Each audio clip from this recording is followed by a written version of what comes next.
Hey everyone, how's it going? This is the Bald Metal Nerd coming at you with another video. And this one is going to be an unboxing and in-depth review of a really large monitor. This is the AOC AGON. The exact model is the AOC AG493UCX 49-inch ultra-wide monitor. So, here is the front of the box. Hooray! I will go ahead and turn this to the side so you can see the side of the box, which is not very exciting, but for some reason people like to see this stuff sometimes. I don't know how well it's showing on camera because I can't see the camera. There's the side of the box. Both the sides are exactly the same. And there is the top of the box that says do not open from this side, and it talks about the monitor a bit on the top of the box. So I'm gonna flip this thing upside down just because it's telling me to, and we're gonna open it and take a look inside. See you in a second. Okay, here we have the other side of the box ready to go. I'm going to go ahead and cut into this thing, and we'll see how it what we got in the box here. So, as I knock the camera around, as I step into frame, nothing but the best for us, folks. Just slowly and gently turn into it with the knife. There we go. Tape removes easily. All right. Around. The other side here.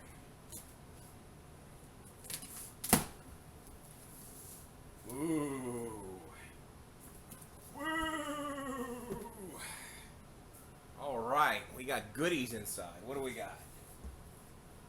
Not entirely sure. We're about to find out. Looks like we've got a looks like information sheet about color measurements from the factory or whatever. At least that's what it looks like to me. Maybe some sort of a test. Color calibration and luminance uniformity data sheet. I'll hang on to that. Just to hang on to it. I've got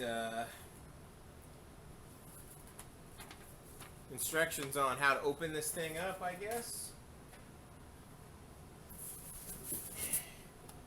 We got a smaller box inside of here. Let's see what's in it.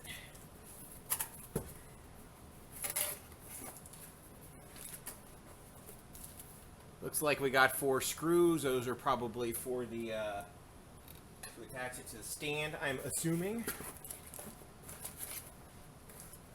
Remote control. Throw that down. That's just cardboard. Standard power cable. So it has no external power brick, which is a good thing. Batteries for the remote. We got several cables here.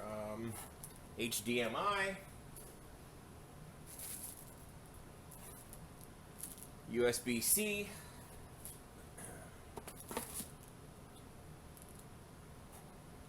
Display port, which I'll need to get the full resolution out of this thing.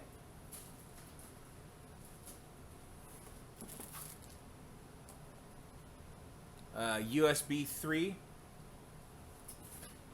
and a quick setup guide. Fancy. Okay. Let's see what else is in here now.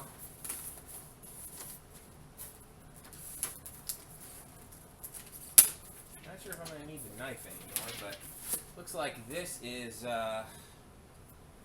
probably the display arm.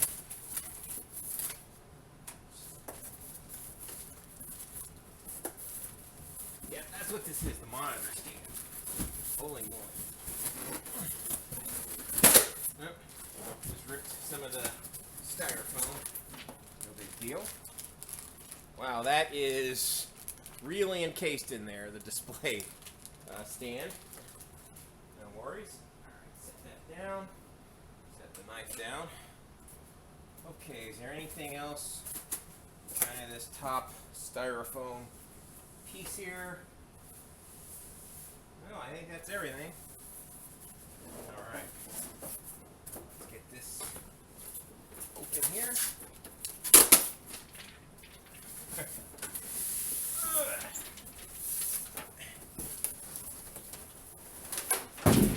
Get that down. And let's get a closer look inside. I'm assuming that's going to be the, obviously this is the main event itself, the panel. And, yeah, so let's grab her out here. Okay, we're not going to lift it that way. Just gently. It's pretty heavy. Woo. Okay. Yeah, for sure. Okay, let's give it a lift. Oh my goodness. Yeah, that's heavy. Okay, I'm gonna actually set it down here. Gotta think of a safe way to do this. I will. It's got on the tape. Okay, I'm gonna very gently set it down. Okay, we'll look inside the box just to see if there's anything else. I'm guessing not, but I guess one never knows, right? So, let's see if there's any more surprises in here. All right. You see for yourself, folks, there's nothing in there. So, all right.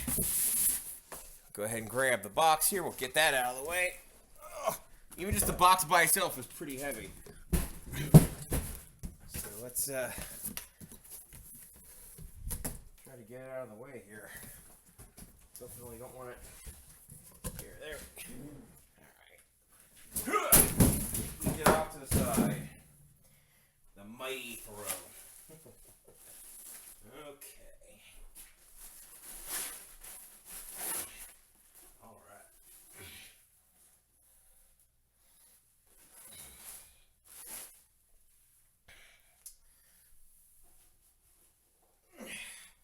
And we'll get the panel itself, which is here.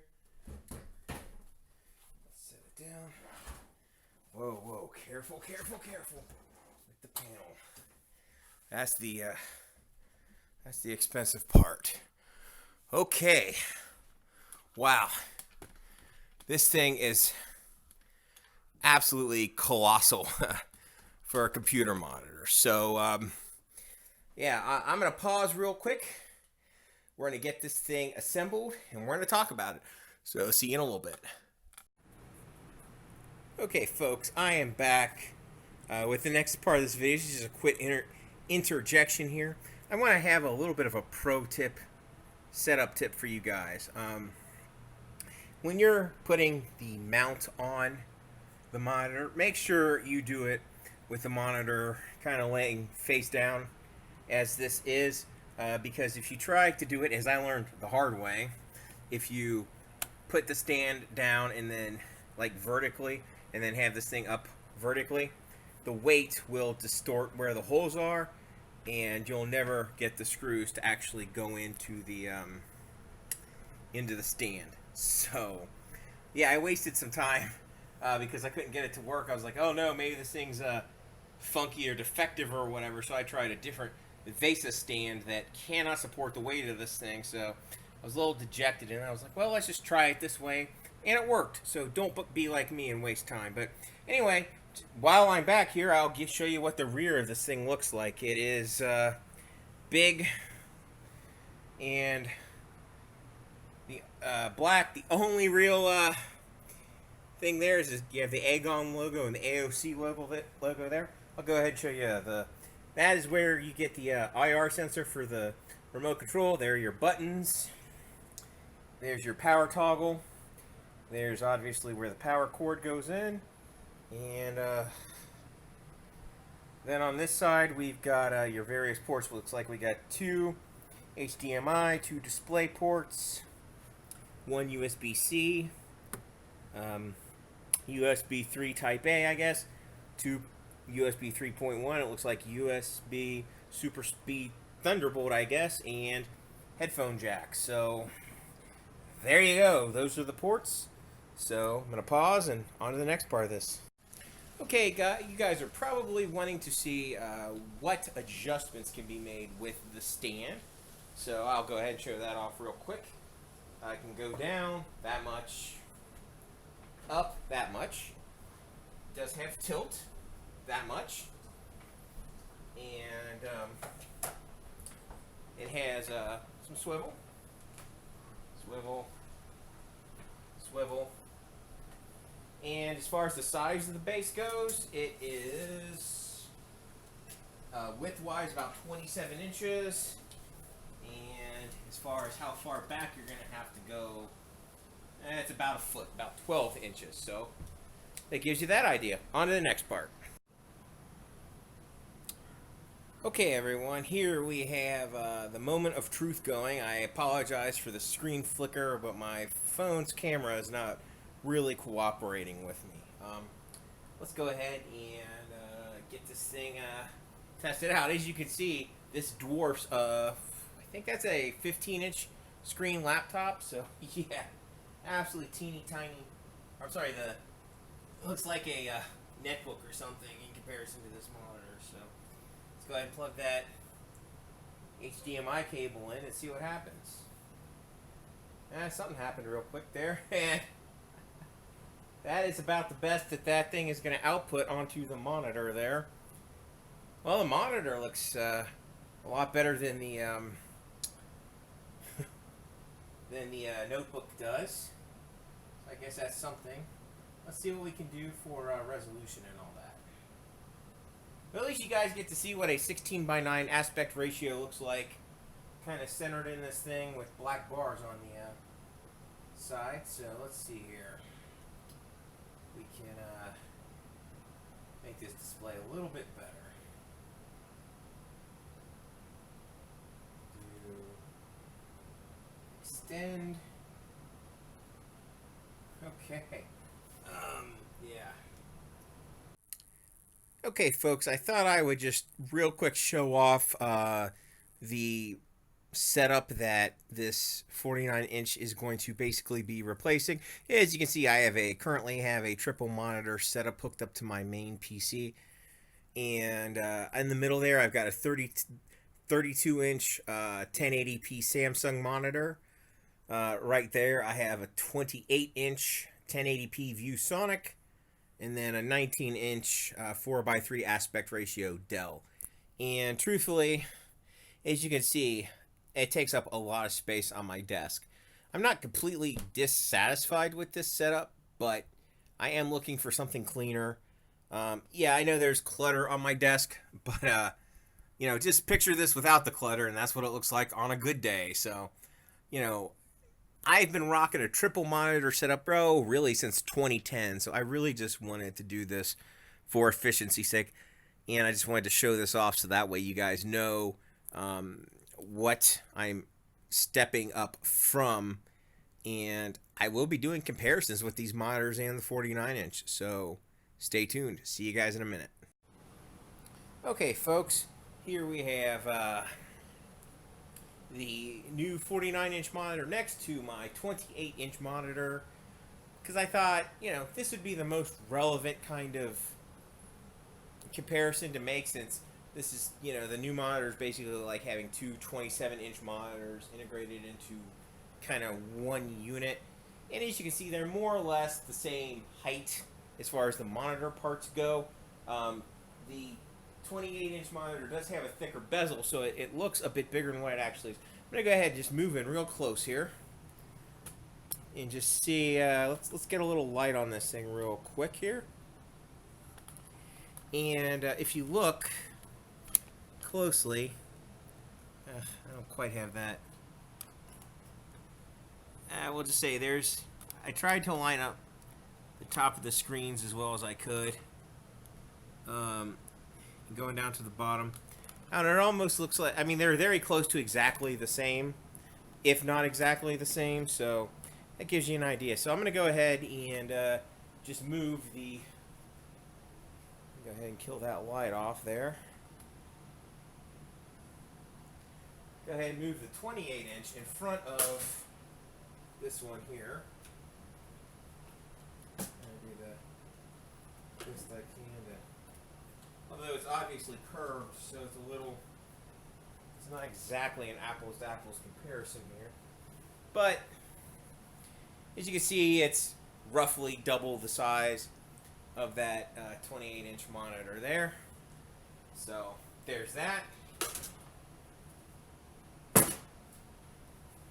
I'll go ahead and grab this 19-inch 4x3 monitor just for fun. It's not really relevant, but I just thought it'd be fun to show. And obviously, it absolutely dwarfs that 19-inch monitor. And I know looking at black monitors in front of black monitors is not the most dynamic content there is. But anyway, I do have something that will offset a little bit better. I got this 32-inch monitor here, so let's go ahead and kind of, you know, get that. It's also a curved monitor, so it kind of gives you an idea of what that looks like. And obviously, it's a lot bigger than that 32-inch monitor. So, yeah, I mean, clearly this thing is enormous, right? So that's why I felt this could be a replacement for these three monitors. I really just wanted to, like I said, reduce desk clutter, all that. So obviously, I'm going to stop recording, go clean up my desk, set this up. I got a lot of work to do. And once that's all done, I'll see you again. So see ya. Okay, everyone, here is what my desk setup looks like with just the 49-inch monitor. I definitely had to clear everything else, or clear everything off and clean up, but that gives you an idea of exactly just what this looks like. And I figured I'd show it off and really use everything completely clean and pristine to make it a little more realistic, but definite improvement. So I've got to work with this thing for a while, and I'll come back with some more thoughts. Okay, folks, here we are with picture-by-picture mode enabled, which is something that a lot of you folks are probably going to be interested in if you do buy this monitor. Now, I definitely have some thoughts about picture-by-picture mode. At first, I could not get it to work correctly, and working with AOC's customer service was like pulling teeth. A really bad experience. But first off, I am going to just show off kind of how this works and kind of some of the limitations of this picture-by-picture mode. So on this side, we have my desktop hooked up via DisplayPort, and on the right side, we have the laptop hooked up via HDMI. And if you're like me, you know, nowadays you might be working from home. A lot of people are, so due to the wonderful COVID, and you know, it's nice to have another screen for your work laptop. So, but to use your work laptop properly, at least with a laptop open, I don't know if the same is true if the laptop is closed, but basically, you have to have it as an extended monitor. You can't duplicate the display. I know some people, for some reason, like to duplicate displays and not have them in extended mode. But that really doesn't work. I'm trying to bring a window up here on the laptop here. And as you can see, I can drag the browser across just fine. Now, if I set this thing to duplicate displays, you're going to see an inherent limitation with this display. So let's go ahead and duplicate this display. Okay. Duplicate. And as you can see, it makes the display extremely small. Doesn't matter if I change the resolution or whatever. This is just reality. That's not usable. So I'm going to go ahead and hit revert. And it's usable again because, again, it's not extended. So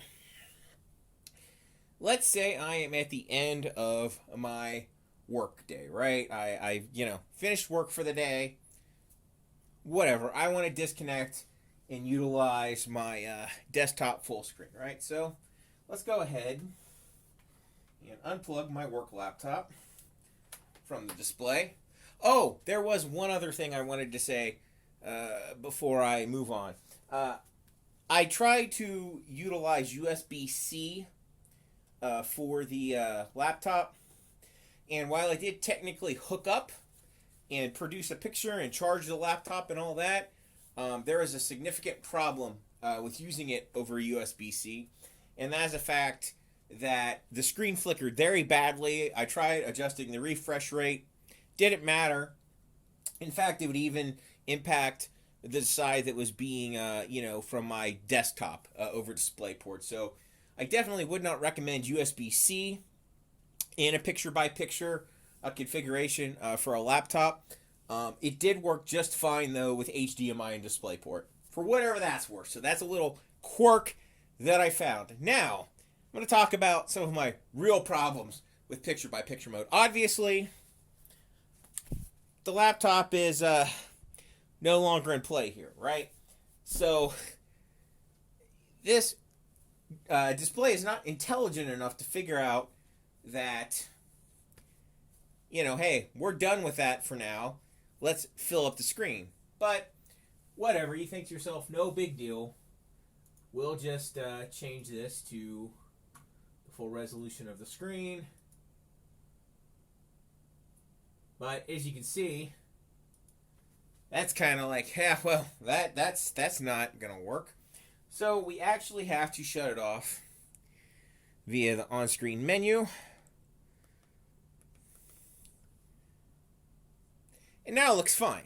Takes up the whole screen, no problem. So let's say, okay, tomorrow I have to work again, right? I got to get back to my lovely, job. So let's go ahead and set this for half resolution, 2560 by 1440, whatever. Just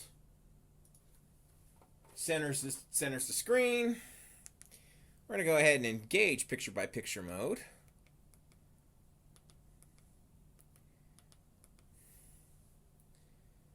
And it makes the screen pretty tiny, not particularly usable. And this is an issue that I discovered pretty early. Didn't matter. I mean, I can change the resolution to whatever. This situation will not improve, right? So it was driving me nuts. And I reached out to AOC's customer service. And it took a couple of weeks for me to actually get a resolution to this problem. Essentially, they more or less started by blaming me, asking me if I was sure I had two things hooked up, did I know how to set the resolution, things of that ilk, right? Basically, blaming the user. So, not exactly off to a good start. I do know how to change screen resolutions and plug things into monitors. So, yeah, it wasn't a great experience, to put it mildly. So I was like, well, that's not going to be, And then finally, after weeks of this, I get the answer. And let me tell you what I have to do to get this to work properly. It's really just so much fun. So picture by picture is obviously off right now. I have to start with, okay, so right now we're starting off, right? This is how it normally looks. So to get picture by picture to actually work, like, hey, I gotta get ready for work, I basically have to do this. So go here. I have to go into advanced display settings here, and they did not I was not sent these instructions, right? The only reason I even figured this out is when I called in today and talked to one of two people that work in their customer service department. Basically said, well, they responded back, did you try setting the mode manually? And then, of course, I remembered this, and only because I'm an IT guy do I even, know where all these settings are. So basically I have to go into the advanced things, blah, blah, blah. Now this is pretty distorted, right? Because that's a 16 by 9 image stretched across the whole monitor, which doesn't look good. And let's go ahead and I'll go ahead and engage the picture-by-picture mode. And essentially, now it works correctly. So yeah, Yes, folks, that is what you have to do, at least with some PCs, to get it to work. Not remotely user friendly, and kind of a huge pain in the ass. So this is, I can live with this because I know how to do it, but yeah, it's not the most intuitive thing, and they're user unfriendly, and really bad customer service on AOC's part. It does make me a little bit concerned if I ever have a real problem with this monitor. So that's it for this part. On to the next part. Now to answer a question many of you are sure to have, and that is, what does various content with various aspect ratio look like full screen on this monitor? Well, we're going to start with the most common format today, and that is 16 by 9. So I'm going to play a 16 by 9 YouTube video by some dynamic individual here, and we're going to maximize the screen, fill it up, and as you can see, it takes up about half of the screen there. We've got black there. Basically half of the screen is black because it's 16 by 9. It's a 32 by 9 aspect ratio. So there you go. That is what 16 by 9 looks like on half of the screen, more or less. So let's say you're watching some 4 by 3 material, right?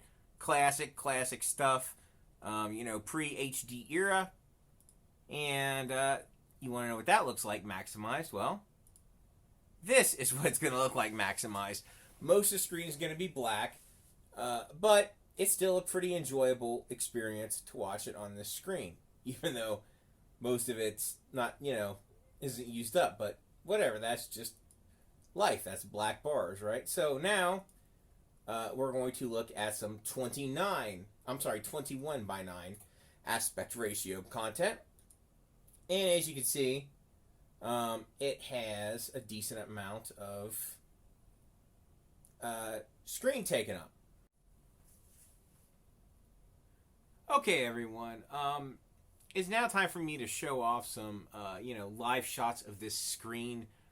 Most of these sections I will be uploading as a screencast video separately from this video. But I wanted just to shoot this in 16 by 9 since most of people will be watching this on 16 by 9 screens of some sort. But I will do a screen capture of this thing at 32 by 9 just so you can see in more detail what some of these aspects look like. So and that will be a separate video, and when I do record it and upload it, I will put it in the video description down below if you want to see that. So anyway, this is basically what we're looking at productivity-wise with this thing, and like I said, it is an 8-window kind of beast, just because this is such a large monitor. I achieved the splitting of these windows with fancy zones. I mean, yes, you could manually resize these windows, but that's a real pain in the butt. Fancy zones is one of Microsoft's power toys, which is really great to have and makes this a lot easier to use as far as splitting the screen like this. And with this monitor, you can do 8 windows and still, basically everything is usable, even split up like this. Now, obviously, you're going to want to be closer to the screen to be able to read everything, because I can tell you sitting this far back, it's pretty tough to read any of it. But if you're at normal viewing distances from the monitor, this is very legible and very easy to read. So, yeah, you can go nuts with this thing productivity-wise. So I would say for productivity, it's an A+. So anyway, that's basically it for this. On to the next part. Okay, folks, it is time for me to give my final verdict on this monitor, as well as some overall thoughts on ultra-wide 32 by 9 displays in general. Overall, I'm very pleased with this monitor. The image quality is excellent. In fact, that is a large part of the reason I chose this monitor. I actually was in Micro Center taking a look at this versus a Samsung That was $1,200, so $200 actually more than this. 20% price difference, pretty big price difference. Same resolution, same refresh rate, all these other things. But to my eyes, at least in the store, your mileage may vary. Of course, I thought the image quality on this monitor was simply superior to that of the Samsung. I just thought it looked better. I thought it had better color reproduction, just an overall better look to it, right? I'm sure that the Samsung might be able to be adjusted to be better. I don't know. It really doesn't matter. It was also 20% more expensive. So that is a significant difference when, again, we're talking this sort of price. So if you can see one of these in person before you spend the $1,000, I would absolutely recommend that you do that. Oh, and by the way, this was bought with my own money. This is not sponsored. This was not sent to me for review. Obviously, the way I complained about their customer service should give you a clue. That being said, that brings me to my next point. Their customer service, AOC's customer service, does give me a little trepidation about giving this like a full go out and buy this monitor type of thing. Yeah, it was not great just to solve, get some information on a relatively simple matter. It was incredibly difficult. It was like pulling teeth. Very unpleasant experience. So that was concerning for me. What if there was a real warranty issue with this thing? Like, what if it didn't work? What if it was broke? Whatever. So the bad experience I had with their customer service, again, gives me pause. Now, that being said, I'm going to say something positive. One thing that this monitor does offer that I don't think most other manufacturers do is this actually offers a 4-year guarantee. It's a 4-year warranty. 1 year accidental damage, so like even if you drop this thing in the first year, they'll replace it.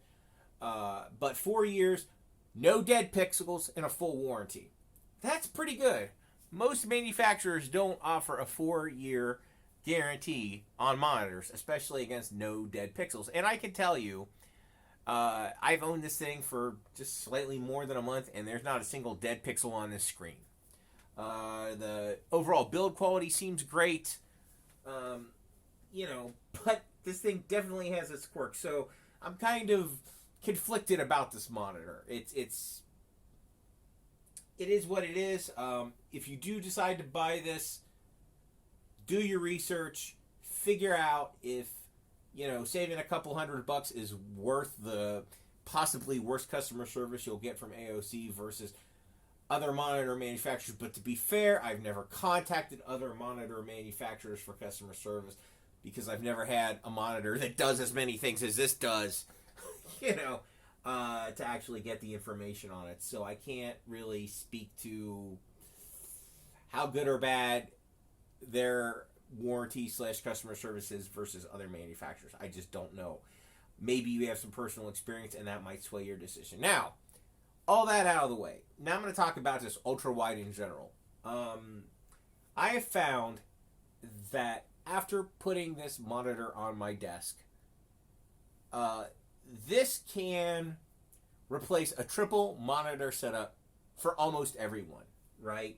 I will start off by talking about gaming. Gaming on this thing, when I first, just did the tests, right? I thought to myself, okay, it's cool, but I was like, no big deal, right? It's not like making me, quote, better at the games. It's not giving me a competitive advantage. But what was interesting is during one point, I actually did switch back to 16:9 gaming, just, on half of the screen just to test it out versus see what I thought. And I'll tell you what, I really missed the immersive nature of the 32:9 when I turned that off. So I don't think, as long as I have this monitor, I don't see myself going back to 16:9 aspect ratio gaming on a computer again. I think I'm now a convert to ultra-wide gaming. It is absolutely much more immersive and just more fun. I don't think it really necessarily gives you a competitive advantage, but if you are a casual gamer like me,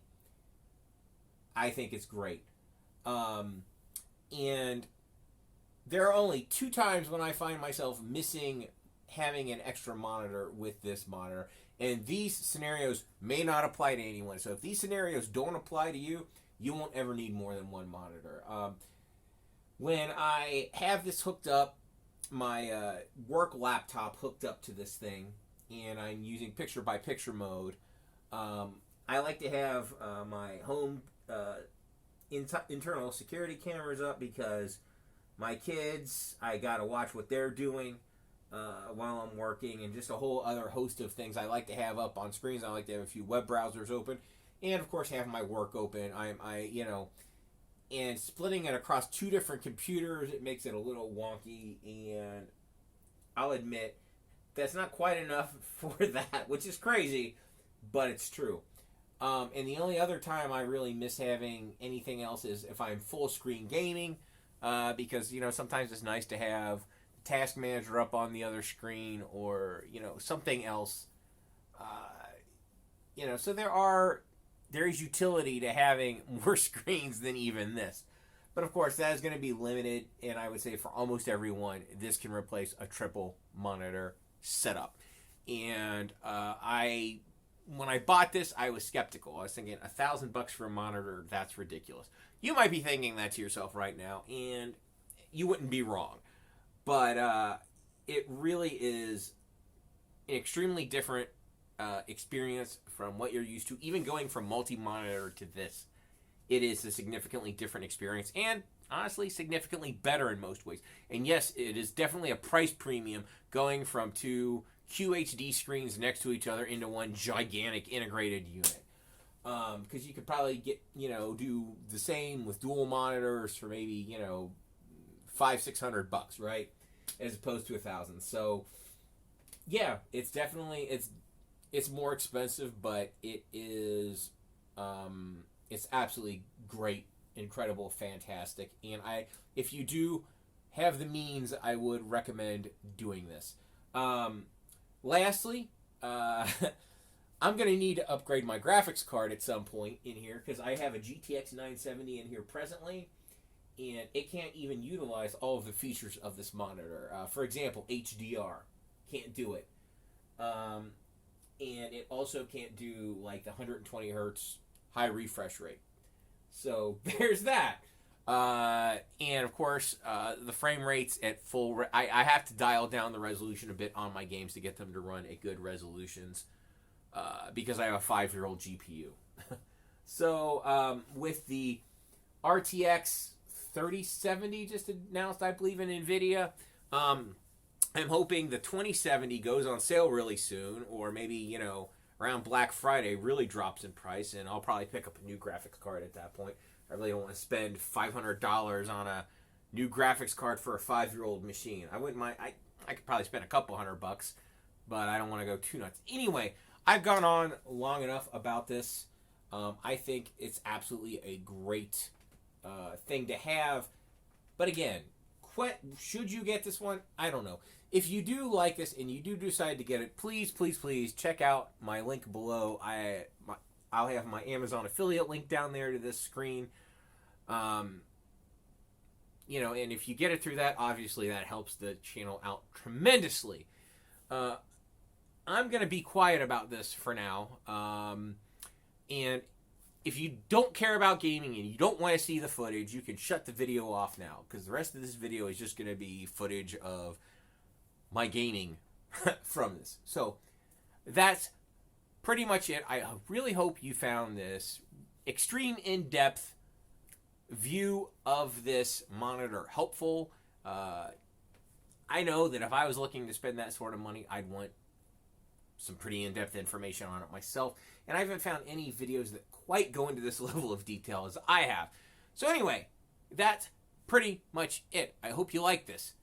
As always, live long and prosper, keep on rocking, see you next time. Okay folks, this type of game is a basically action-oriented overhead indie style game, and as you can see, it runs very smoothly on this monitor. great gameplay experience. All the settings are turned up to high on this. So, the fact that my 5-year-old, or heck, 6-year-old mid-range graphics card can handle this, not a bad thing. So this just kind of gives you an idea of what it looks like. I don't think the aspect ratio is doing much to make you better at this game. It does give you an obviously wider view of the battlefield than what you would get on a 16:9 monitor. But I don't think it's hugely beneficial for this type of gameplay because you have kind of limited range of what you're going to attack anyway.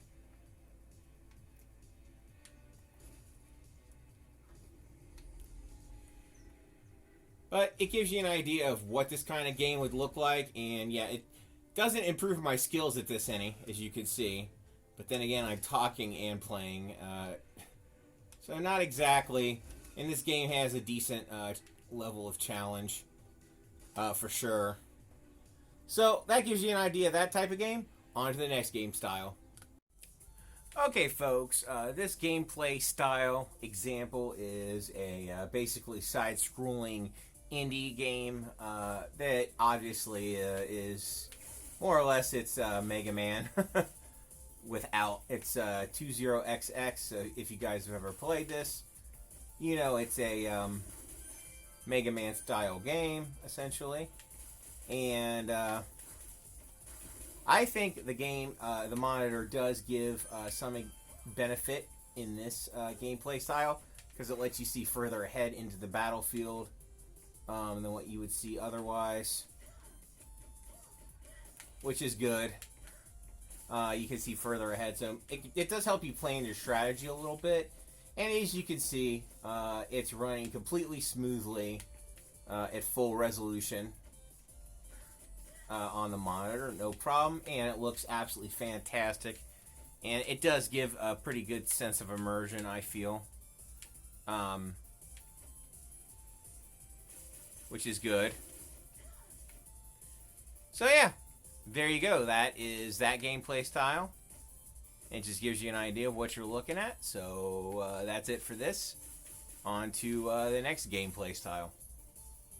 Okay, folks, this game that I'm showing here is Just Cause 4. Now, this is not set to the native resolution of the screen. This is set to 3840 by 1080, which is good because my, my monitor, or not my monitor, like I said, my graphics card is 5 years old, and this is definitely a newer game than GTA 5, but as you can see, the graphic settings are mostly set to high.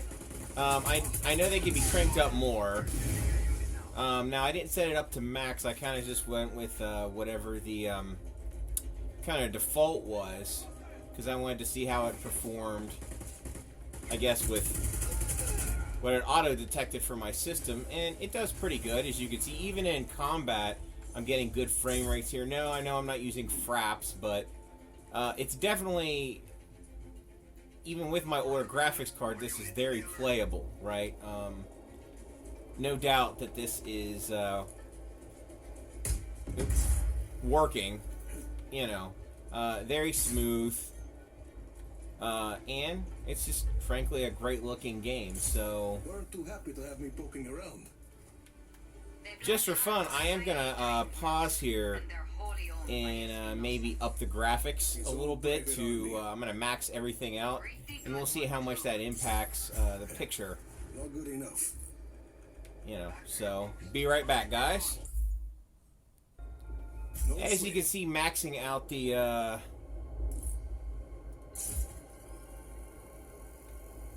settings definitely had a negative effect on frame rate here. It has made the game kind of unplayable, which I think is, not shocking considering. So we may have to, I might have to upgrade the graphics card here. This is just another example of it. But as you can see, even if you just dial down the quality a bit, even with a 5-year-old mid-range graphics card, it can do well with this game, which is a newer game. And of course, I suppose next off I will show a very similar game to this, GTA 5, since that seems to be everyone's benchmark. So, be right back with that in a bit, guys. Okay, folks, here's everyone's favorite benchmark, which is GTA 5. And the resolution, again, I don't have it set maxed out to the, max. It's at 38, 40 by 1080. And most details are set to high, because if I take this up to, I better mute that. I don't want the copyright police to get me with the music, so we'll just kill the audio. Oh, no, didn't turn that amp down enough. There we go. Yeah, I get about, I must have done something crazy with the camera here. There we go. That's better. Yeah, I'm getting about between 30 and 40 frames a second at this resolution, with most details set to high.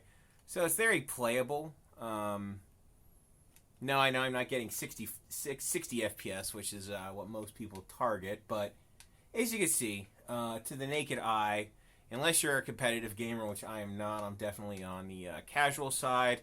It's not really going to make much difference.